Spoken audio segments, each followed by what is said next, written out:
Welcome back to the Wealth Transfer Podcast. I'm Matt Templeton. As many of you know, I'm a real estate planner, which means that I help people build, protect, and transfer wealth, and specifically in the real estate space. And I'm very excited to bring to you today Dan Ihara, the #1 real estate agent in Hawaii, the inventor of Real Estate Planner, and the CEO of the Real Estate Planner Network across the entire country. There's a handful of us that are trained in these specific disciplines to allow people to help transfer their wealth to the next generation. And one of the things that Dan loves to talk about is helping aging clients deal with transitions, whether moving into a new place or selling off real estate portfolios or figuring out how to avoid capital gains tax, which we're all trying to eliminate and avoid, and prevent the family conflict during inheritance, which is one of my favorite things I learned from Dan, is that 70% of the time siblings fight if you don't have a good plan. In fact, many times those fights turn into just ruined relationships for the rest of their lives. And if you can really set up your estate in a way that things transfer with liquidity, with ease, without stress, you can make a big difference in the future of your family relationships.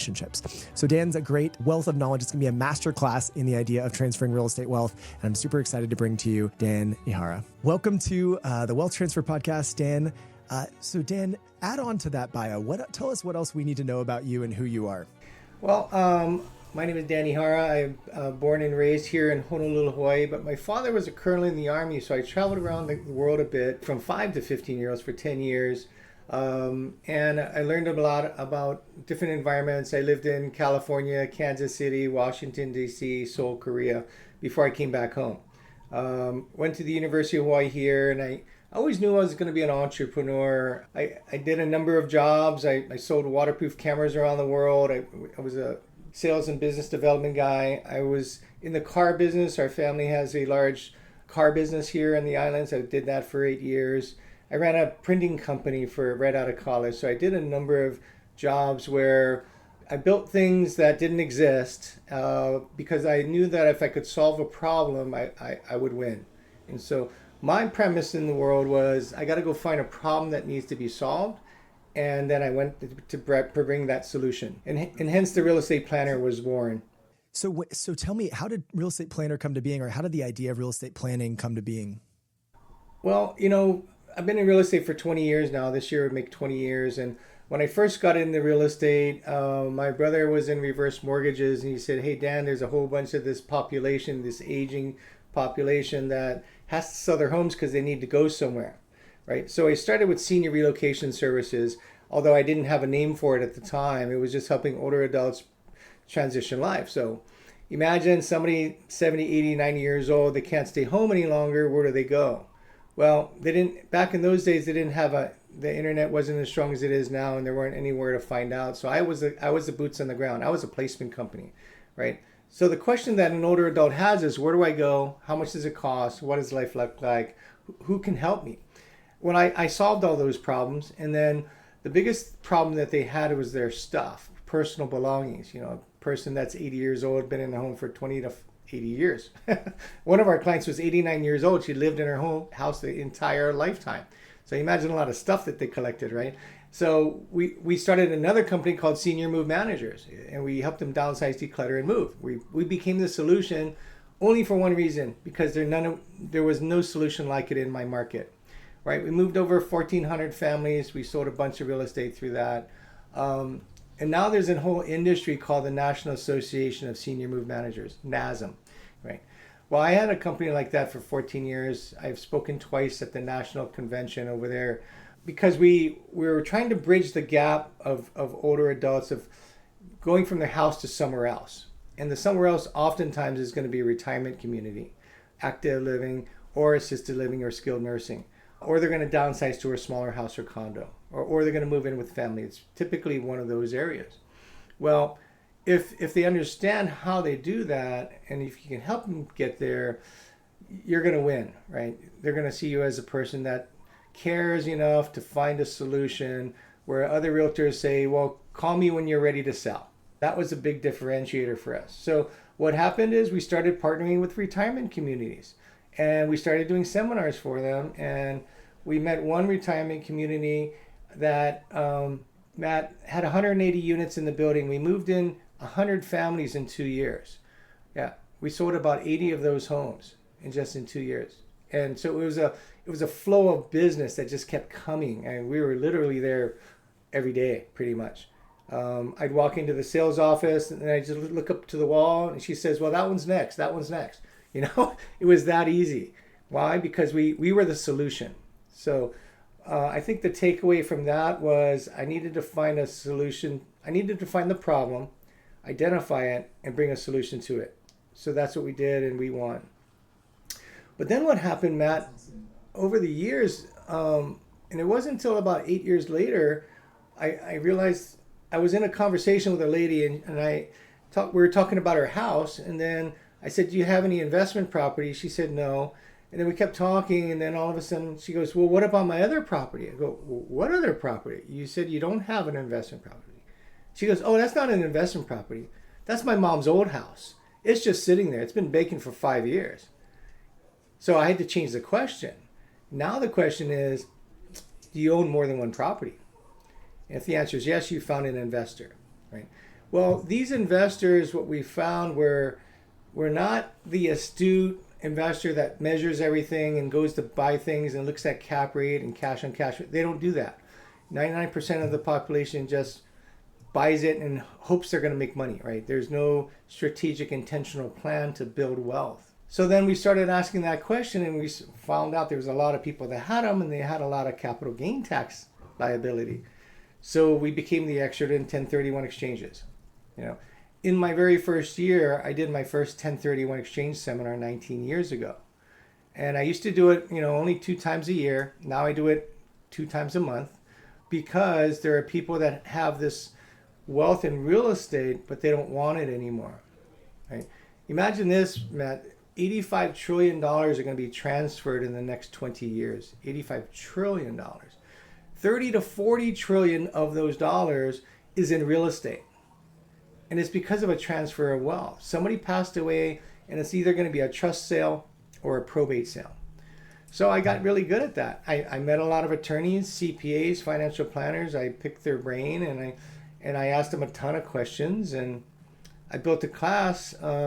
One week, I got 3 phone calls from 3 people that said, "Hey, Dan, I know you sell real estate. My mom and dad died.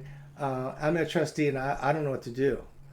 So we built a class called "I'm a Trustee, Now What?" Right? Because think of it this way. The wealthy, they protect their assets in a trust. That's a good thing to do, right? It protects you from probate. But real question is, does it protect you from your family?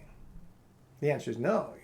The data says 70% of families are fighting over real estate after mom and dad die. Why is that? Right? Well, it's in the trust. Shouldn't it keep it safe? Well, it keeps it safe from probate. Doesn't keep you safe from your family. And the real reason is you can't divide real estate. Right? Almost every day now, 7 days a week now, Matt, I get a phone call from somebody that's got a family dispute, or somebody passed away, or they just haven't figured it out. Why? Because they didn't have a plan. And so about 5 years ago, my wife and I were talking. He says, we started building these plans for people, and there's so many people without plans. And then we said, God, what are we going to call this? He said, I guess it's real estate planner. I said, Julie, my wife brought that up. I go, wow, that's genius. That's so simple. And here's why. Because, the wealthy all have a trust attorney, right? They got a CPA for their taxes, right? And they got a financial planner. Well, they also have real estate. So with their real estate, who plans that? Well, it's not any of those 3 guys. It's us. We've been doing it for so long. We just put a name to it about 5 years ago, and we said, no, we're the real estate planner. And people are starting to understand that now. Understand that what the real estate planner does is they help families build wealth, helps them protect wealth, and helps them transfer it. You see, the building of wealth is for the younger generation, right? It's Gen Y, Gen Zs. They're building wealth, right? The baby boomers' kids, right? They're building wealth. But some of them just can't do it on their own. So we use the 1031 exchange as the tool to help them build wealth. Protecting wealth is making sure that all of their real estate assets are properly funded in a trust, right? And also to protect them is from capital gains taxes. You see, capital gains taxes is the number one enemy to generational wealth. There is no other enemy to generational wealth than capital gain taxes. I mean, it'll take 30%, 20 to 30% of all of your gains away if you don't execute it properly. I've been doing these 1031 exchange seminars so long. Every single class that I've done, almost every single one, somebody comes up to me and says, I wish I met you sooner because I paid the tax. See, I hired a realtor to help me. Yeah, he helped me sell it, but oh shucks, he didn't tell me about capital gain tax. See, the real estate industry doesn't teach these things. We've turned it on our head, and we ask questions so that we can help people self-discover their best plan, right? In order to create a plan, they have to understand what they have and understand capital gains taxes. Well, the real estate industry doesn't teach people about cost basis because that's where the foundational knowledge is. If you don't understand cost basis, then you can't even talk 1031 exchange because you don't know the liability. Because it starts at cost basis and then you have your sale price less the cost of selling. That's the gain. And then you multiply that by state and federal tax percentages and you're going to get a number, right? That's the burden. So what we do is before anybody sells, we want to make sure they understand the burden. Why? Because it matters to them, right? And the reason why it's so easy is because nobody's doing this because they all care. The realtor cares about their money. I'm here on the national platform to say, hey, real estate industry, we need to start caring about the client, not about your money. What about their money? Because their money is what matters. And you know, in all businesses, you want the client to be the hero, right? You don't want the salesperson or the company to be the hero. It doesn't work that way, right? The more the client feels like they're the hero, the more they're wanting to do business with you. So we just bring those questions up. In the real estate industry, when I travel around the country, and I've been doing it for 3 years, I've talked to thousands of agents, I ask one simple question. How many of you ask the question, do you understand your capital gain tax liability when you sell a home to a seller? And very few people raise their hand. We're not training it. But I'm sorry, we are. The industry's not training it, right?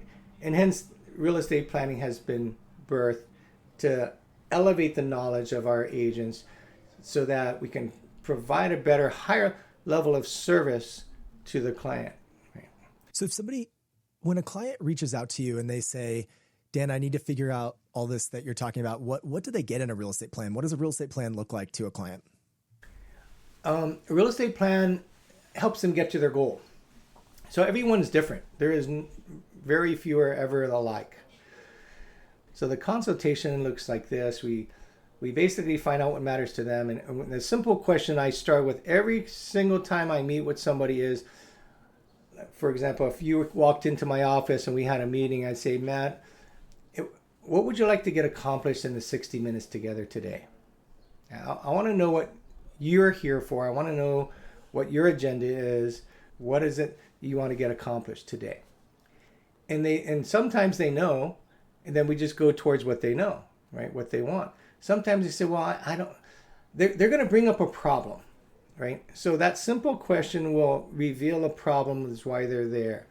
I don't want my properties anymore. I'm worried about my kids fighting when I'm gone. You know, it's vacant. I'm really not making any money, or I know I'm making money, but it's not enough. You know, these are problems, right? Well, by that simple question, it allows them to tell you what the problems are.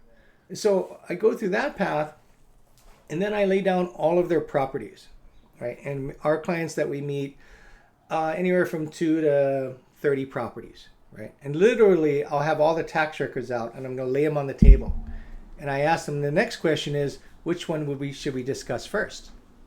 Why?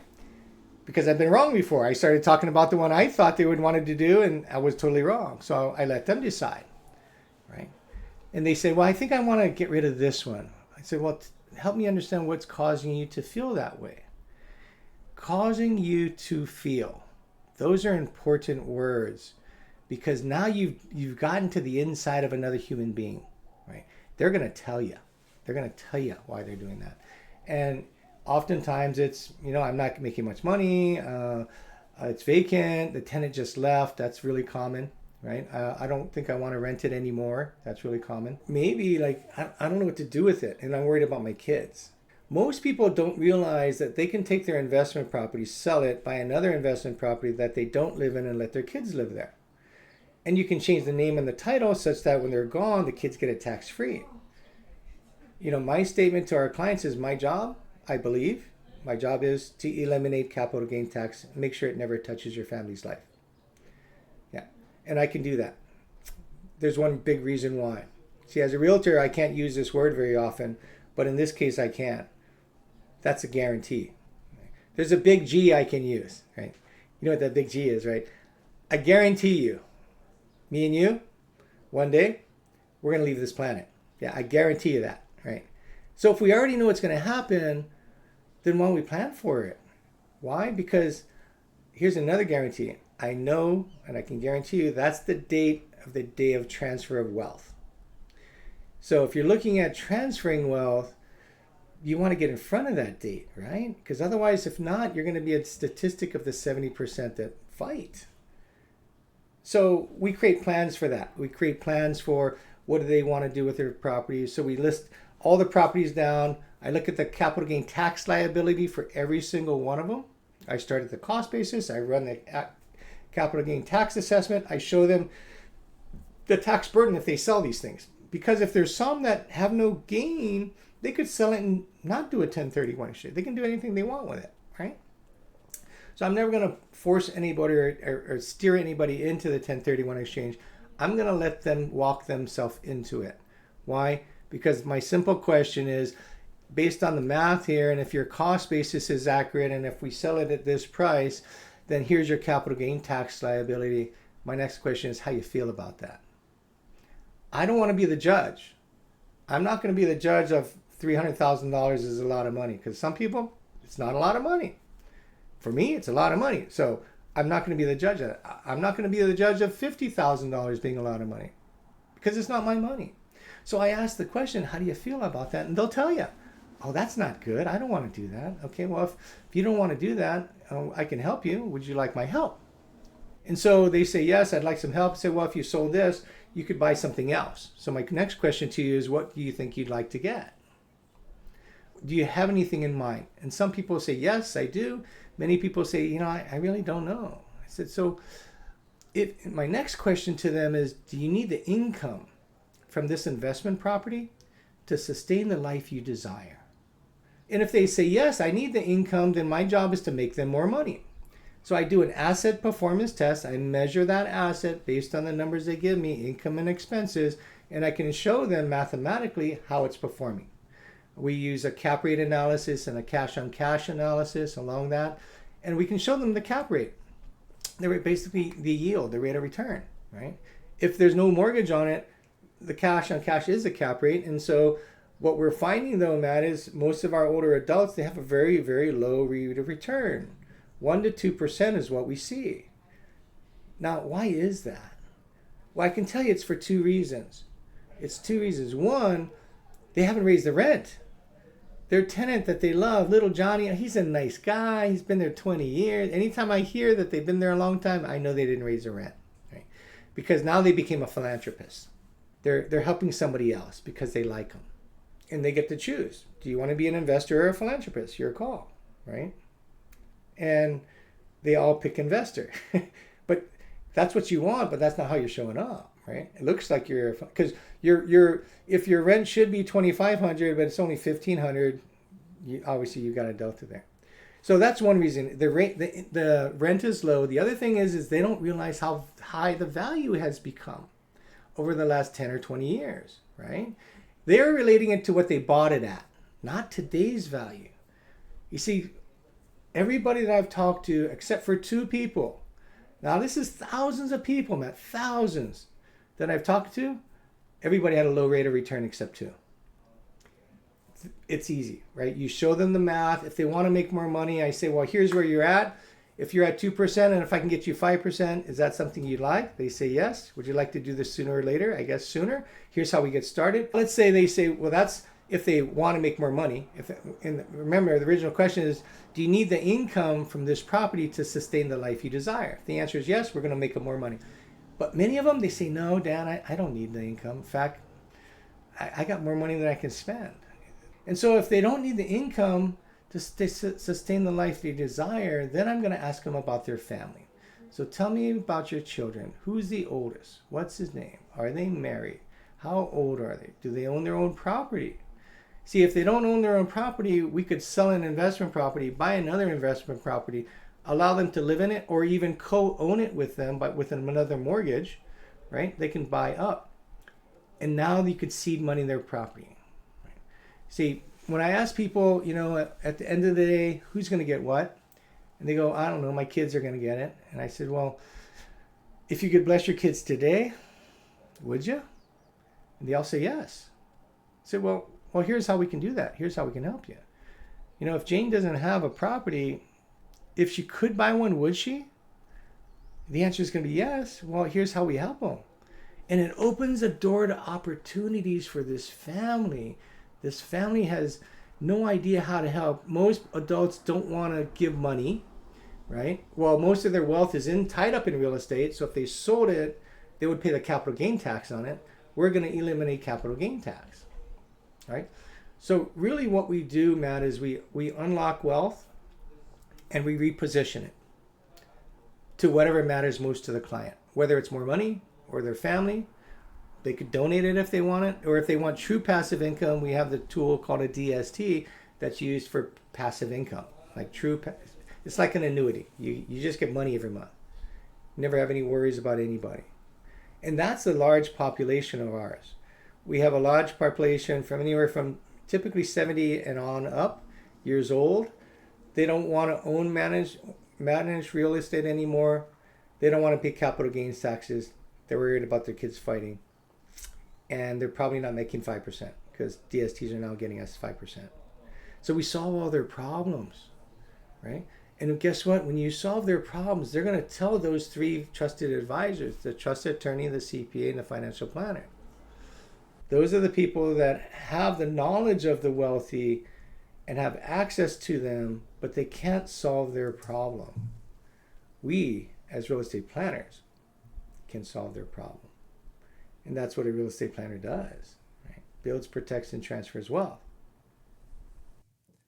So now you've built this network of hundreds of real estate planners who are working all over the country, helping clients in these situations from 2, 3, 4 properties all the way to 100 properties to potentially transfer that wealth and through 1031 or through other means to better performing real estate. And you're leading this almost movement. How can people find out more about either becoming a real estate planner through Keller Williams or connecting with a real estate planner if they've got real estate they need to sell? Yeah, in our link tree, we can give that to you. In our link tree, we have a map of all our real estate planners, right? And it gives you all, if you're a realtor, you can learn how to sign up if you're within Keller Williams. And you also have opportunity to get some training in that area.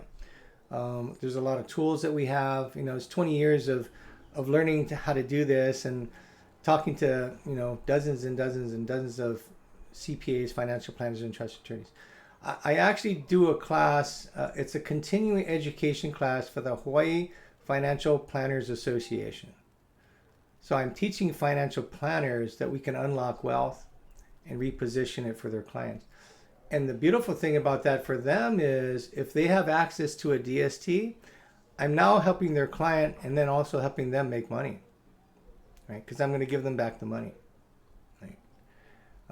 But it's easy to find us. We do a lot of training twice a week, right? And we've secured the words real estate planner from the United States Patent and Trade Office of America, right? So that will be a very, very important 3 words. It's almost like getting the license for the words financial planner, because right now the real estate planner, there's only 400 some odd of us. Wait till there's 4,000 of us around the country. Yeah. Then you're going to see a greater movement. And again, we're young, we're relatively new to this world of real estate, only 3.5 years old. What are some of the other big mistakes people make when transferring real estate wealth? They don't understand cost basis, right? So when they transfer wealth, some people put their kids on title before they die. And that's called a carryover in cost basis, right? So let's say mom is on her deathbed and she says, oh, little Johnny, I really love you. You've been so good to me. Let me put you on title for 1%, just 1%. It doesn't matter what percentage she puts. If it's at least 1%, she's now put little Johnny in a bad situation, because little Johnny's now absorbed her cost basis of whatever she bought it at. So when little Johnny tries to sell it, he's not even going to know. He's going to have a massive tax burden, right? So the biggest problem is transferring it, adding somebody else to the title before they die. What they really should do is keep it in their name and amend the trust such that the trust document is the instruction manual. This trust document says, little Johnny gets it upon my demise, right? The other problem people have is they say, oh, my 3 kids share it, right? Well, that's where the fight comes. Most attorneys are going to write that, upon my demise, my kids share it. And that's why 70% of the families haven't figured that out so well, right? But there is an attorney in our town that has the same belief that I do, that if there's not clear instructions, there's going to be a dispute. So what he does in his trust document is says, upon my demise, the trustee is required to liquidate the property within 24 months. Each of the children have a first right of refusal to purchase it. So we can keep it in the family, but it's fair. It's not like, hey, I want to pay half price because I lived there. You know, you 3 didn't live there, and that's not real fair to the kids, right? The ones that aren't living there. So there's ways that we can help you structure it such that there's no family dispute, right? But it's oftentimes because of the way the trust is written. Or the worst part of it is they have a trust, but they never put the property in the trust.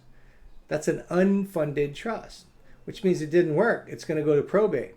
My suggestion is to go look at how your properties are held in title. And if it's under your name, you're going to want to put it in the name of your trust. Right? That's the biggest thing.